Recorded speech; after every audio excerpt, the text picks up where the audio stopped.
নমস্কার বন্ধুরা, আপনারা কেমন আছেন? আশা করি আপনারা সবাই ভালোই আছেন। আচ্ছা, আমি এখন তিনজন লোকের নাম বলছি, দেখুন তো আপনি ওদের চিনতে পারছেন কিনা। উত্তম কুমার ব্রজবাসী, নিশিকান্ত দাস এবং অঞ্জলি শীল। কি চেনা জানা লাগছে এদেরকে? চলুন আমি বলে দিচ্ছি। এনারাই সে সমস্ত ব্যক্তি যারা রিসেন্টলি আসাম গভর্নমেন্ট থেকে এনআরসির নোটিশ পেয়েছে। আজকের ভিডিওতে আমি এই এনআরসির নোটিশ নিয়ে কিছু কথা আলোচনা করব। আশা করি এই আলোচনা আপনাদের খুব উপকারী হবে। তো স্কিপ না করে দেখতে থাকুন আজকের এই ভিডিওটি। নমস্কার, আমার নাম প্রদীপ্ত দাস আর আপনারা দেখছেন আমার ইউটিউব চ্যানেল আমি প্রদীপ্ত।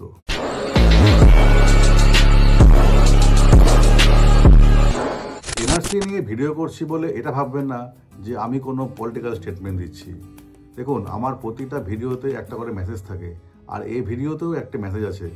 শেষ পর্যন্ত এই ভিডিওটি দেখতে থাকুন, তাহলে বুঝতে পারবেন আমার এই ভিডিও করার উদ্দেশ্য।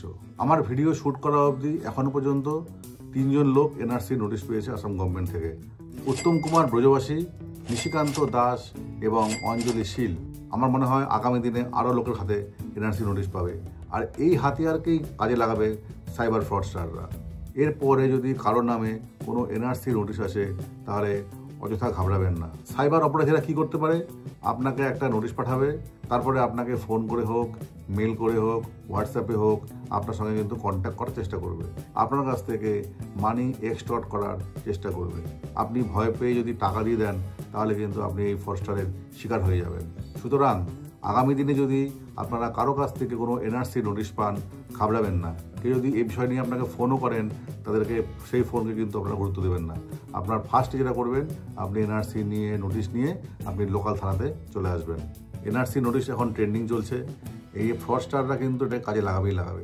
সুতরাং অ্যাডভান্স আমরা বলে দিচ্ছি যে এরকম যদি কেউ ফ্রডস্টার আপনাকে ফোন করে থাকে, ফোন করে যদি টাকা ডিমান্ড করে এনআরসি নোটিশের জন্য, আপনারা একদমই তাদের কথা কোনো কর্ণপাত করবেন না। জাস্ট ফোনটি কেটে দেবেন এবং লোকাল থানার হেল্প নেবেন। বর্তমান যুগে সাইবার ক্রাইম দিন দিন বেড়েই চলছে।